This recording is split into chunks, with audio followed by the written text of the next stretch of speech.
What's good, everybody?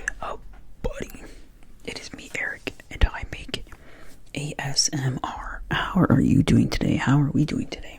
I hope we're doing super duper blessed. Do we like the spotlight? I don't know. Okay. Today we'll do another nice little podcast episode again. What are we going to talk about today? What are we going to talk about today? I'm sorry. Okay. Sorry. Oh, I'm so sorry. I haven't recorded in a long time. But we're back. We're going to talk about, I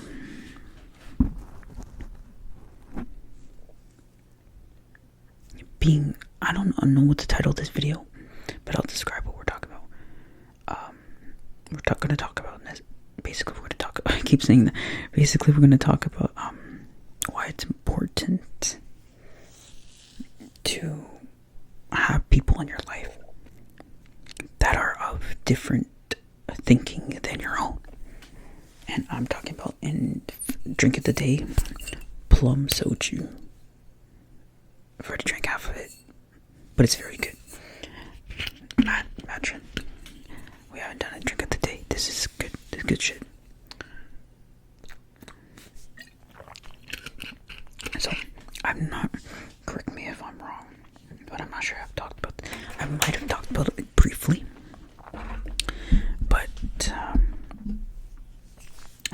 I'm going to go more in depth about it. I'm sorry I'm rambling for the intro. I'm sorry I do much of problems, but I know some of you guys like my whispering, so this is why I continue to do the podcast episodes, and it's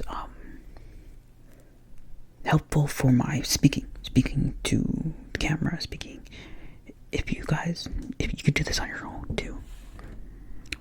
You can do this on your own. You don't have to share it to the world or anything like I do, but literally if you just speak, find a topic, write notes on it, and just speak about it. Write a script or whatever, script, and speak about it. You can improve your writing, your running skills, yeah, I guess, but your public speaking skills, easy.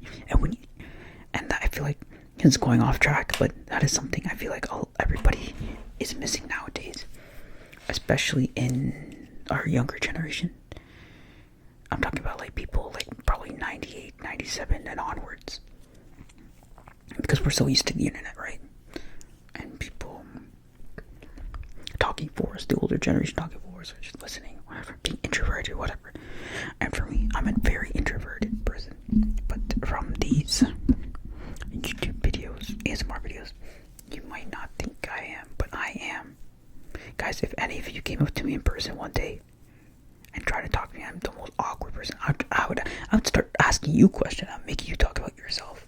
I don't want to talk about myself, but why it's important to have people in your life that think differently. So reason number one, it expands your perspective. People with different viewpoints help you see things from angles that you may have never considered. This broadens your understanding of the world, making you more adaptable, empathetic, and open-minded.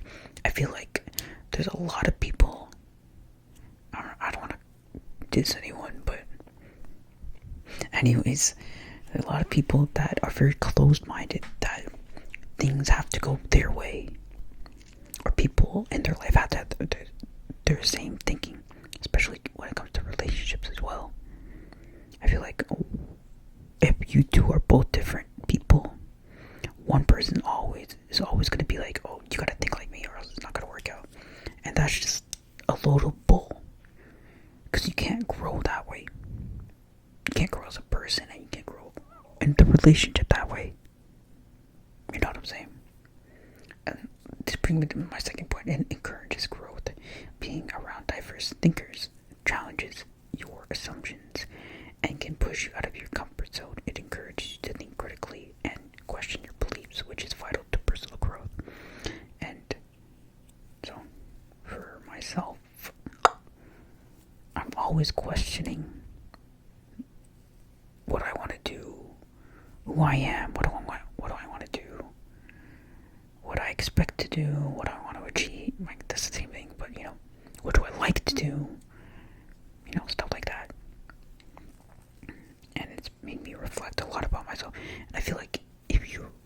reflecting a lot about yourself, asking yourself a lot of questions, discovering yourself, being conscious, being aware, then you see the world from a different perspective.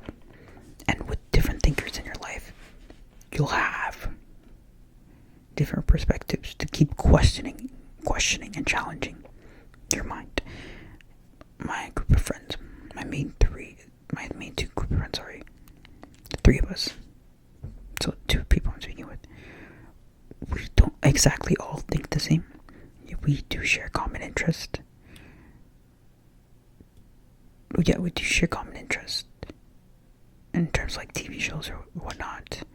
When it comes to sports, me and one are similar, and then there's just one that's a complete outcast in terms of sports related, and that's what makes it good. Though sometimes I wish he could play basketball because he would have a lot of fun, I feel like. But that's what makes it great, because we have this one person who's great at like skiing, snowboarding, skateboarding, and stuff like that. He dresses differently, and I have this other guy dressed differently, completely different from all of us. He swims, which he doesn't do. I don't do as much, but he's a swimmer, right? I play basketball. He plays basketball. I play ultimate frisbee, volleyball. He's all play volleyball, but he doesn't. But volleyball's an easy sport to pick up. Frisbee's an easy sport to pick up. Throwing a ball, easy to do. Because what else does he do? We all like to go hiking. That's another thing. Walking, seeing, those people, those memes on Twitter, on Instagram. It's like, oh, bro knows his spot. We all enjoy doing that. We have our common interests, but we're not the same. We all have different thinkings. And although we do agree on a lot of things, we do disagree on things in a healthy way. And I feel like that's what makes our relationship with each other work. And my third point is problem solving. People with different thinking styles can bring a fresh solution to challenges. They may approach problems in ways you haven't thought of, which can lead to better, more creative outcomes in various situations. I agree with that. Heavily agree with that. Because if you have a group of people all think the same, you're going to have the same solution for that problem that probably needs a different solution. You know what I'm saying? I can't think of an exact problem, though. I'm sorry, I don't know why I'm holding this. I can't think of an exact problem. Probably something like the workplace, office space type of vibe. Better communication skills, engage with people, see the world differently, can improve your communication skills. You can learn to articulate your ideas clearly and listen more effectively. Understanding diverse perspectives also teaches you to approach conflicts and disagreements in a constructive manner. I agree with that. I'm more of a listener personally. But if you get me talking, I will talk. Especially if I have alcohol in me, I will talk. Yeah. I won't do anything. Don't actually. If you're talking about alcohol, never mind. But I'm more of a listener. I question people because I like to hear them talk, not just about themselves. But when I question people, I want to see how they respond, and if I fuck with it. Because if I don't fuck with it, or if I don't fuck with most of the things that you're saying, or who you are as a person, then I'm gonna hold back. I'm not gonna say much about myself, Yeah, you can have people with different thinkings in your group, in your life. But the moment you don't fuck with someone, you can kick them out. Because if you don't fuck with them, you don't fuck with them. There's no purpose for them being, even if they do think the same or think differently. There's no purpose. It builds tolerance. Number 5, builds tolerance and understanding. Interacting with people from different backgrounds and thought processes can foster greater tolerance. It helps you understand why others think and act the way they do, reducing judgment and fostering more inclusive relationships. And I relate to this because I've developed a mindset where I simply don't care anymore. I don't take things personally and I don't complain. Rarely do you ever see me complain nowadays. Even when I was in a relationship with my ex, she would complain all the time. But me, I'd even tell her, I'm like, oh, how often do you hear me complaining? And it'd be never. Because Because complaining does nothing. You're just building up negative emotions, bottling and fostering feelings that you don't need towards other people. And when you realize that people live selfishly, I mentioned this in the video, everybody lives a selfish life. Humans are selfish. When you realize that, complaining is nothing, because you don't take anything personally anymore. And you just, especially in the workplace, you don't take things personally anymore. Strengthens relationship. Healthy and respectful disagreements and differing opinions can make relationships deeper and more meaningful. If you only surround yourself with people who agree with you at all times, it can create a kind of echo chamber where you don't grow and learn. I keep relating it back to her, but no, I'm not gonna say anything. But yes, if you have people with the same thought process as you, you're just gonna have a bunch of yes men around you, and you don't want to have a bunch of yes men around you. You don't want to have that in your life. You only keep that in your life, yes men, if you want to hear the answer you want to hear. You know what I'm saying? It just validates your feelings. But most times, this goes against a lot of people's beliefs. But 50% of the time, your emotions, your feelings are not valid in a situation. The reaction you're having is not a valid one. A therapist would disagree with me, but I'm just speaking the truth, because there's, again, going back to complaining, you do not need to complain about every little fucking thing in your life. You know what I'm saying?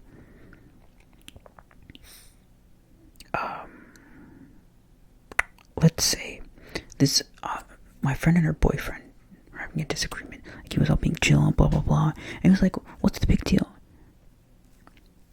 To her, and she got mad at him. Right? She got super mad at him. It's like, "What do you mean? What's the big deal?" Blah blah blah. And then we were fighting, arguing, whatever. The next day, she came. She talked to me about it at work, and she said, I actually understand why he felt like this, why he was doing like this. Because it's coming from this party with all these work people and blah, blah, blah, blah, blah. So I understand why he thought that and why he said that. And she said, the way I reacted was not necessary. I'm like, that is so mature of you. I wish more people thought like that. Because it's true. It's true. It's true. Anyways, it helps you adapt to change. Number 7. Life is constantly evolving, and the ability to consider multiple viewpoints helps you adapt to change more fluidly. You're more prepared for new ideas, different environments, or challenging situations when you've been exposed to diverse ways of thinking. Now, all of this doesn't mean you have to agree with every opinion or philosophy, but having a diversity in your relationship, whether in thinking, culture, or experience, often makes for richer, more balanced connections.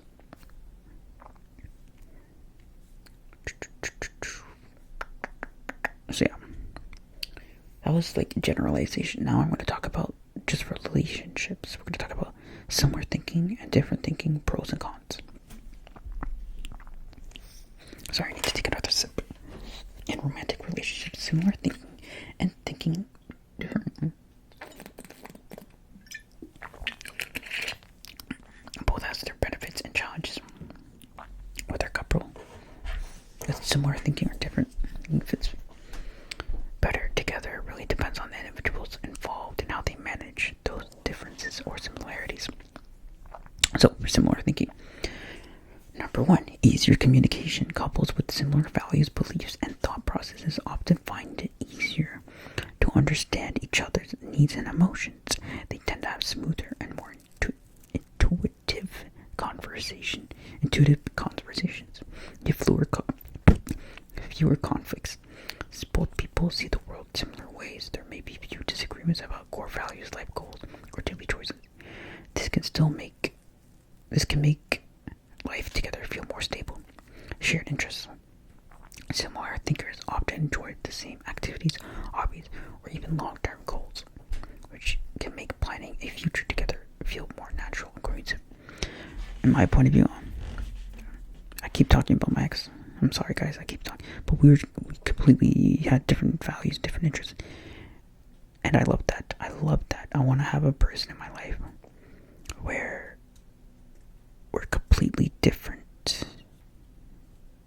that's why they say opposites attract, right? Because when I was with my ex, right, she had different interests, which I divulged in, and so that is still carried to this day. So, for example, K-pop, Les Seraphim specifically, J1 ultra specifically J1, but K-pop, something I indulge in a lot. I listen to this day. She liked to go cafes. I go to cafes. I got a matcha addiction. I've been a matcha ninja. I've been a matcha ninja for about 3 years now. Before it started to get popular. Journaling. I started journaling because of her. I still do to this day. Thinking with my emotion. Sorry, not thinking with my being more empathetic. Bullshit. Emotional. Yeah, stuff like that. And I feel like a relationship can benefit from both. One side has... Oh, I wrote this down the other day. I actually wrote this down the other day. I need to find it. Because I have a great quote. I really want to find it. It's a great quote. It was a great quote. Where is it? I wrote it in my notes. I hope I can find it. I really hope I can find it. I really hope I can find it. Please. Uh-oh. I don't think I can find it. I don't think so. Where is it? Come on.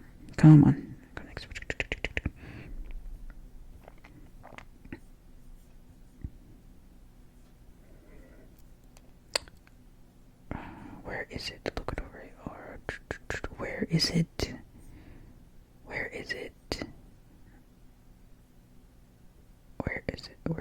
Come on. I'm sorry, guys. I really want it. Because it relates to what I'm talking about right now. Okay, you know what? Whatever. But something along the lines of like you have what they need. Sorry, you have what they lack. They have what you lack, and you have what they need. Something along those lines. And then another one was about marriage or being in a relationship. Like they complete you, or something like that. I feel bad. I wanna. Anyways, and then the last point was comfort and security. With shared understandings, there's a sense of security that both partners are on the same page, which can reduce anxiety or the need to explain or justify themselves. Now the cons. Lack of growth. If everything aligns perfectly, it might feel like both partners are comfortable but not growing. A relationship where everyone thinks the same can become stagnant without external challenges to encourage development. And then, 2, an echo chamber. Being surrounded by similar thinking all the time can limit a personal growth, because they'll never have to question their ideas or beliefs. So, similar, different thinking now. Pros. Balanced perspective. People with different viewpoints can complement each other. One person's strengths and thinking may balance out the other person's weaknesses, providing more rounded approach to problem solving, which I agree personally. A personal growth. Number 2, relationship with differing perspective can encourage both. Yeah, we already talked about personal growth. I don't know why I repeated myself there. Number 3, creativity and innovation. Couples with different thinking styles often find new ways to approach life. These couples may be more creative in their solutions, whether it's resolving conflicts or tackling challenges together. Number 4, adapting change. When both people think differently, they can be more adaptable to external change because they're used to considering various viewpoints and solutions. So here are the cons. More conflicts. Very true. Different thought process can lead to misunderstanding and disagreements, especially if one partner's idea seems too foreign or too difficult to understand, or the other can make more effort to reach common ground. And I feel like I'm a very open-minded person, which is why I'm able to take criticism, other people's viewpoints, without attacking them. You know what I'm saying? Education challenge. Difference in thinking sometimes make it harder to convey thoughts and feelings clearly, which may require more patience and efforts in a conversation. And I know sometimes I snap, but I'm very patient. I only snap when my patience has been met. Potential friction if differences in thinking are too extreme. It might feel like the couple is pulling in different directions, leading to potential tension over values, goals, or choices. So yeah, that was my spiel about that. What is more important for compatibility? What is more important for compatibility? Not necessarily about having the same or different thoughts, but rather how you handle differences and how you align your core values. Partners can be wildly different in their approaches to life, yet have deep, lasting bond if they share fundamental values like trust, respect, and love. On the other hand, if two people have similar thinking but lack the core values, the relationship may still struggle. An ideal balance often refers to the mix of both shared values and goals. Provide a solid foundation, and complementary differences in thinking encourages personal growth, creativity, and adaptability. The key is mutual respect for differences, patience, and communication, and being willing to understand each other's viewpoint.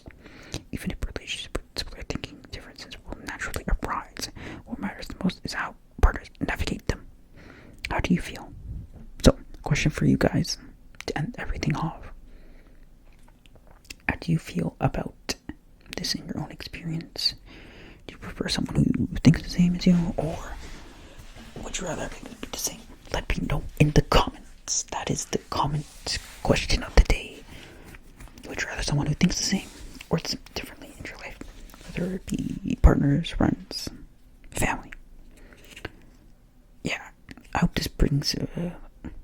I'm so sorry about this. I hope it brings you a new perspective on life. Me sharing these videos and these podcasts with you guys. That's why I think I do it too. Give you guys another perspective. Because I feel like it's important to have a different perspective in your life. That's why I'm also doing this. Yeah, if you guys enjoyed the video, let me know your thought. I'll see you in my next video.